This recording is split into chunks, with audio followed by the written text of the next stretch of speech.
Hello viewers, welcome.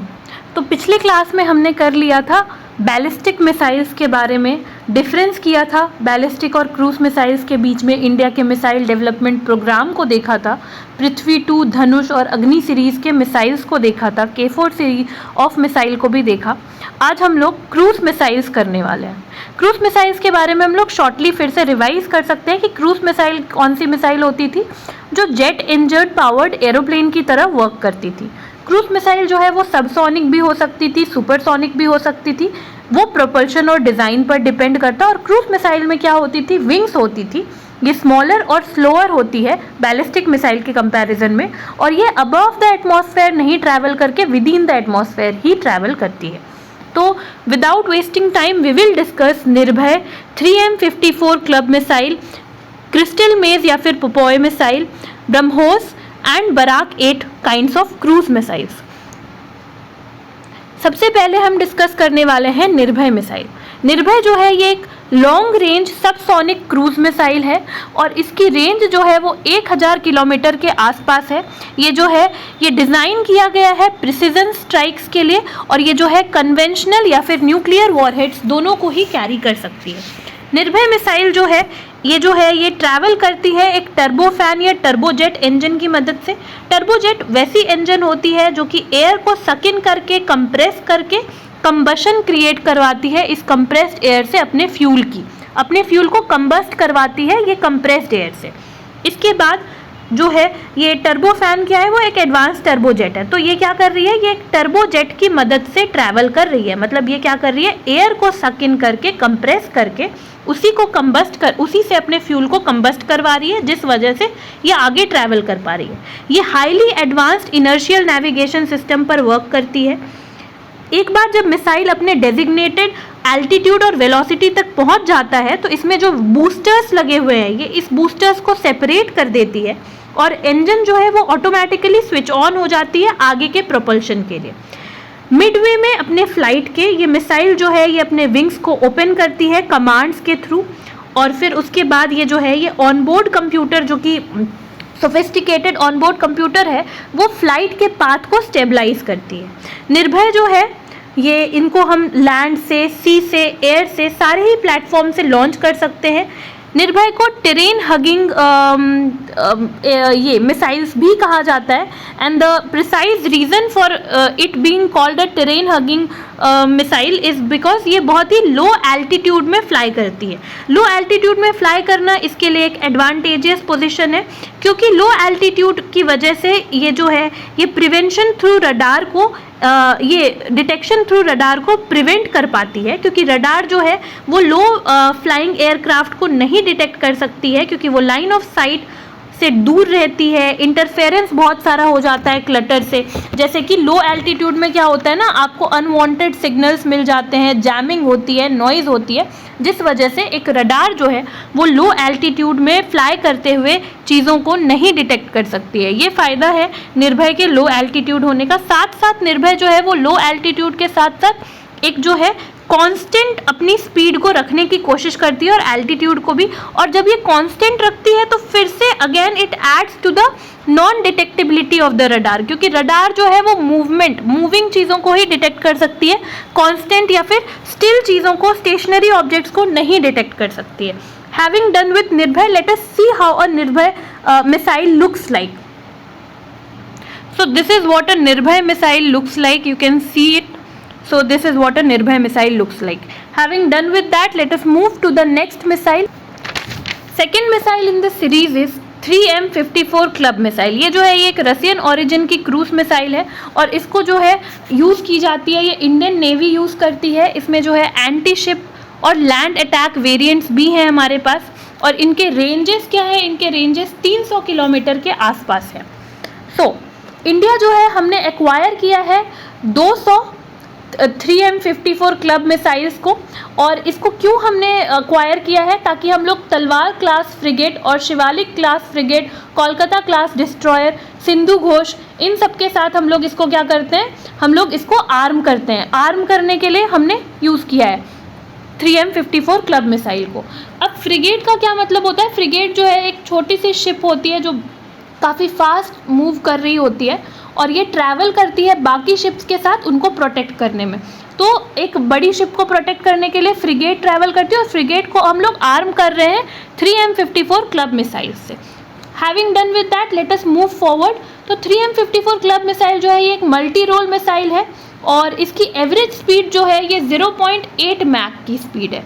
0.8 Mac की speed से ये ट्रैवल करती है और ये जो है इसकी मैक्सिमम स्पीड जो है वो 2.9 मैक हो सकती है, that is above the speed of sound.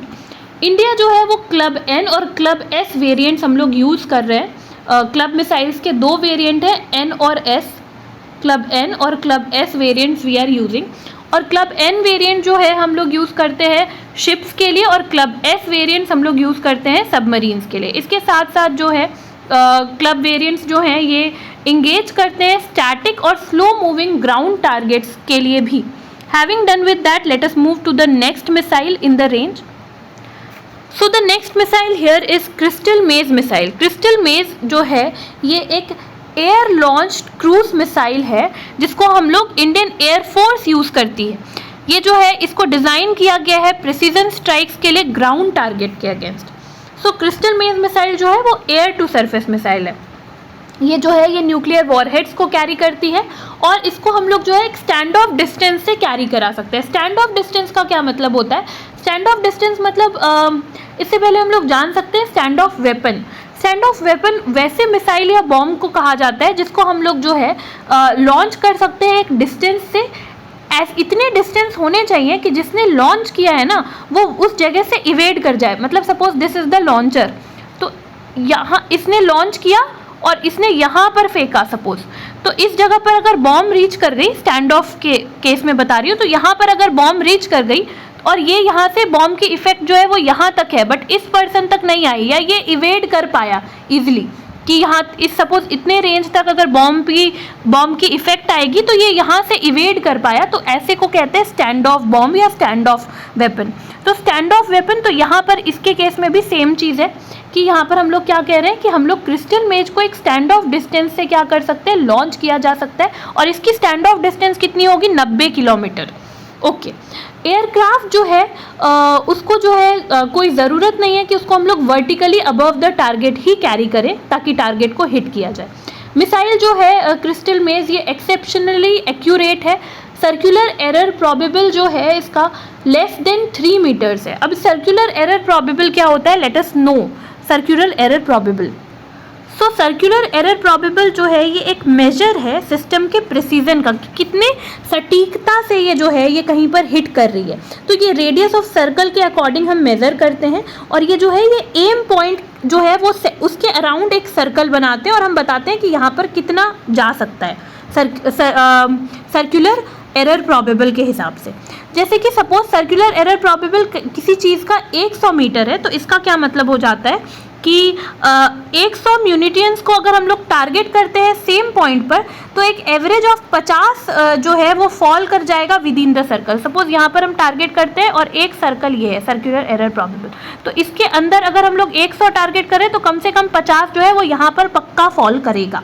This is circular error probable, तो इतना है। और फिर इन केस ऑफ क्रिस्टल मेज तो सर्कुलर एरर प्रोबेबल जो है वो काफ़ी कम है, that is 2 metres, which is the reason for its high precision.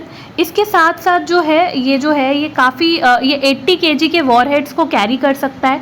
Crystal Maze जो है ये इसमें एक इनर्शियल मेजरमेंट यूनिट है जिसको IMU कहते हैं। IMU की मदद से हम लोग जो है ना रिलेटिव डेंसिटी बता सकते हैं। ये मेज़र करती है और रिपोर्ट करती है रिलेटिव डेंसिटी, एंगुलर रेट किसी भी ऑब्जेक्ट की जिसके ऊपर हम लोग इसको अटैच किए हुए हैं। So that is the case, तो ये IMU के साथ है ये। और फिर इसके बाद सेम टाइम पर इसके जो टर्मिनल फेज़ होती है, टर्मिनल फेज़ यानी कि जब हिट करने के जस्ट पहले वाले फेज़ में ये जो है ये यानी तो इमेजिंग इंफ्रारेड या फिर टेलीविज़न सीकर, इस दोनों में से कोई एक चीज़ को यूज़ करता है टारगेट को हिट करने के लिए। तो what is this, IIR imaging infrared या फिर टेलीविज़न सीकर, इसमें से कोई एक यूज़ करता है टारगेट को हिट करने के लिए। इमेजिंग इंफ्रारेड में क्या खासियत है, ये फायर एंड फॉरगेट सिस्टम है। फायर एंड फॉरगेट मतलब एक बार अपने टारगेट पर फायर कर दिया, उसके बाद मिसाइल अपने आप से खुद को टारगेट तक गाइड कर लेगी। And the second one is television Sikar. Television Sikar वाले सिस्टम में फायर एंड अपडेट मोड है, जिससे पायलट जो है वो चूज कर सकते हैं एक इंटेंडेड टारगेट को, एक मतलब ग्रुप से सेलेक्ट कर सकते हैं कि ये मेरा इंटेंडेड टारगेट है। वॉरहेड जो है वो या नहीं तो ब्लास्ट फ्रेगमेंटेशन से या नहीं तो पेनिट्रेटर जैसा में से कोई भी हो सकता है। और जो मिराज 2000 है, मिराज 2000 ये जो है इसमें क्रिस्टल मेज मिसाइल फिटेड है, और इसके साथ साथ सुखोई जो है, सुखोई और मिराज में जो है क्रिस्टल मेज मिसाइल फिटेड है। Having done with that, let us quickly see the pictures of both 3M54 club missile and crystal Maze missile. So this is a 3M54 club missile that is imported from Russia. This is a Russian origin missile. And then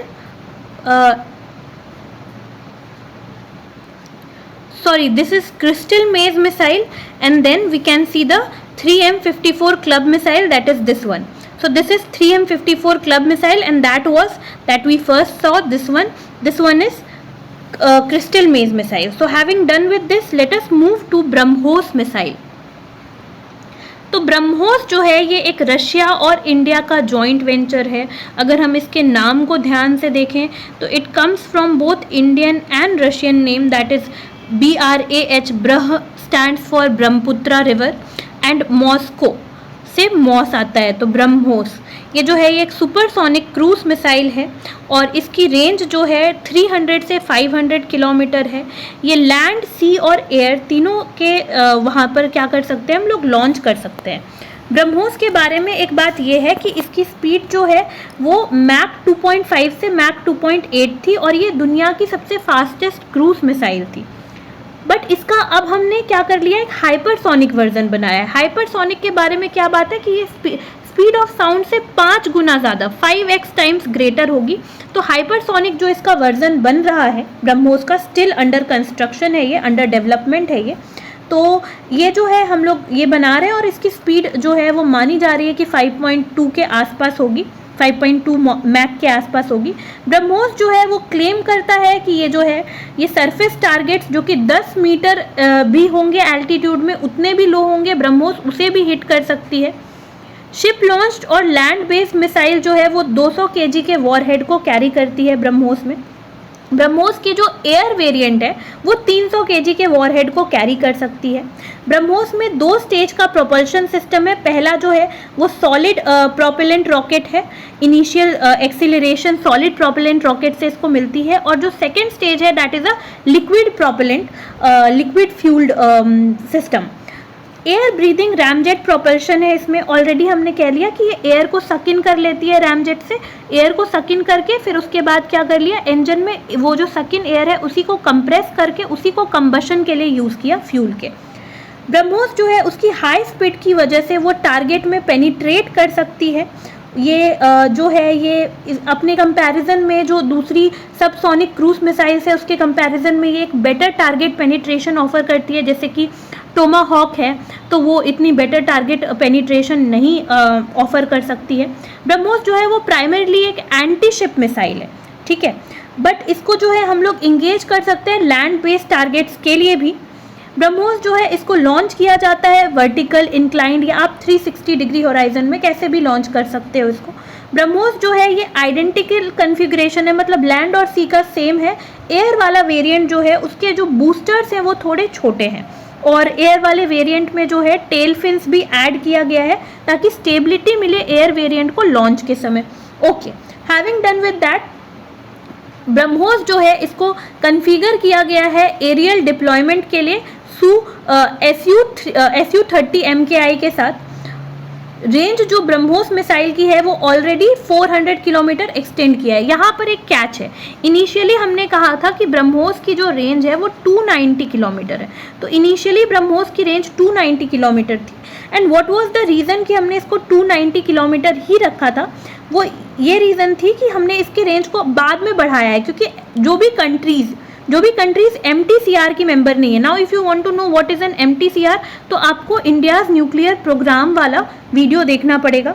तो MTCR की पहले India member नहीं थी, और India जो है वो MTCR की member MTCR stands for missile technology control design. तो MTCR की मेंबर जो है वो इंडिया बन गई है। इंडिया 2016 में MTCR की मेंबर बनी और इसके जस्ट एक साल बाद 2017 में हमने ब्रह्मोस के रेंज को जो है बढ़ा दिया, तो 400 किलोमीटर हो गई 290 से ब्रह्मोस की रेंज 2017 में। So this was the reason कि इनिशियली इसके रेंज को 290 ही रखा गया था। Having done with BrahMos, let us see what a BrahMos looks like. So this is what a BrahMos looks like. If I can zoom it for you. So this is what a BrahMos looks like. Its special features क्या है?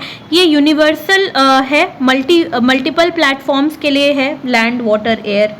Fire and forget system है कि एक बार fire करने के बाद आपको इसको गाइड नहीं करना है। हाई सुपरसोनिक स्पीड है, थ्रू द फ्लाइट है और लॉन्ग फ्लाइट रेंज है इसकी। साथ साथ लो रडार सिग्नेचर भी है। हमने कहा कि ये 10 मीटर के लो एल्टीट्यूड के भी टारगेट को हिट कर सकती है। शॉर्टर फ्लाइट टाइम्स है जिस वजह से ये क्विकली पहुंच सकती है टारगेट तक।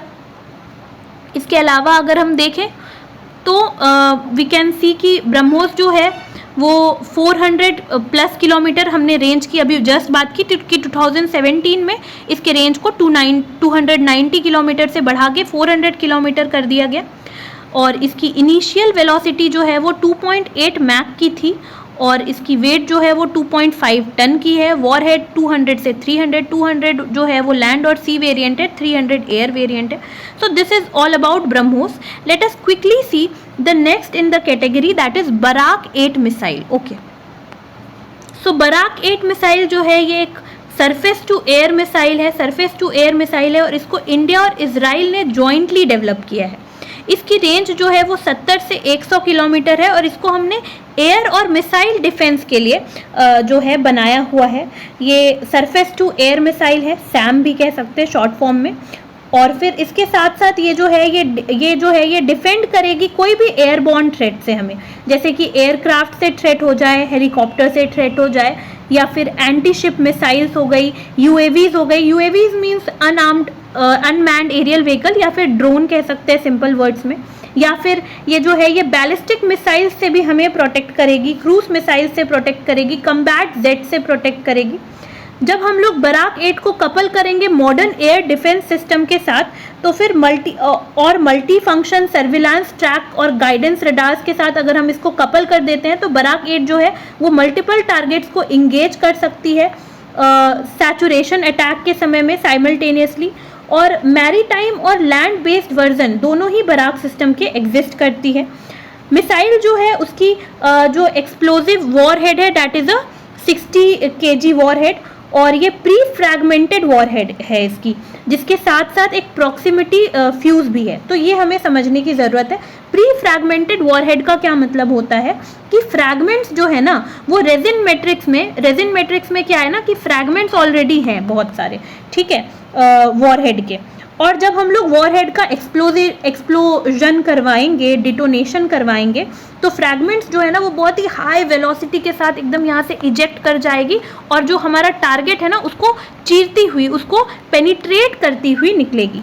इसके साथ साथ जो है कि प्रॉक्सिमिटी फ्यूज ये इसकी क्या ज़रूरत है, तो प्रॉक्सिमिटी फ्यूज जो है ना ये एक सिग्नल देगा कि हम टारगेट के करीब हैं। ये सेंस कर पाएगा कि कब टारगेट क्लोज इनफ है कि हमको जो है एक्सप्लोजन करना है और फिर उसके बाद क्या करना है, वॉरहेड्स निकालना है।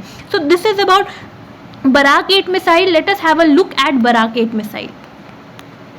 So this is a Barak 8 missile. Its weight here is given 270 kg, height is 4.5 metre, payload 60 kg जैसा हमने ऑलरेडी बोल दिया। स्पीड जो है इसकी मैक 2 है। प्रोडक्ट जो है ये जॉइंट वेंचर है इंडिया और इजराइल के बीच में। ट्रायल सक्सेसफुल है। कुछ और राउंड्स ऑफ टेस्ट जो है हम लोग बहुत ही जल्दी कंडक्ट करने वाले हैं।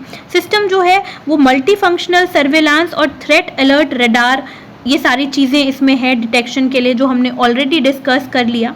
और ये जो है ये हमें कैपेबिलिटी देगी कि हम कोई भी एरियल थ्रेट को जो है हम लोग जो है न्यूट्रलाइज कर सकते हैं। ये लॉन्ग रेंज मिसाइल है, सरफेस टू एयर हमने ऑलरेडी डिस्कस कर लिया। सो this is all about Barak 8 missile. Having done with that, we have completed our cruise missiles. Thank you so much for watching. Stay tuned.